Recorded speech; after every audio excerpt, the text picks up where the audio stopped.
ఈ వీడియో చూస్తున్న వారికి నమస్తే అండి. మన ఛానల్ని సబ్స్క్రైబ్ చేసుకోండి, మీ బంధుమిత్రుడికి షేర్ చేయండి. ఈరోజు సమాచారం తెలుసుకుందాం.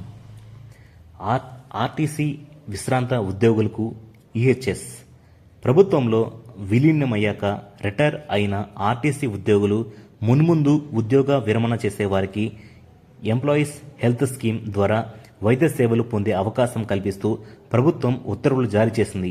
ఆర్టీసీ ఉద్యోగులు 2020 జనవరి నుంచి ప్రభుత్వంలో ప్రజా రవాణా శాఖ ఉద్యోగులుగా విలీనం అయ్యారు. అంతకు ముందు వరకు ఆర్టీసీ ఉద్యోగిగా రిటైర్ అయిన వారికి retired employees medical facilities scheme కింద ఉద్యోగికి భాగస్వామికి వైద్య సేవలు అందించేవారు. అయితే విలీనం తర్వాత నుంచి రిటైర్ అయ్యాక వారికి అటు ఆర్టీసీ ఆసుపత్రిలో వైద్యం అందించడం లేదు. తాజాగా రిటైర్డ్ ఉద్యోగులకు ఆర్టీసీ డిస్పెన్సరీస్ ఆసుపత్రుల్లోని వైద్యంతో పాటు ఈహెచ్ఎస్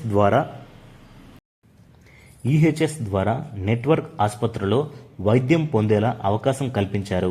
అత్యవసరంగా ఏదైనా ఆసుపత్రిలో చేరి వైద్యం చేయించుకుంటే వారికి రీయింబర్స్మెంట్ సదుపాయం కూడా కల్పించారు.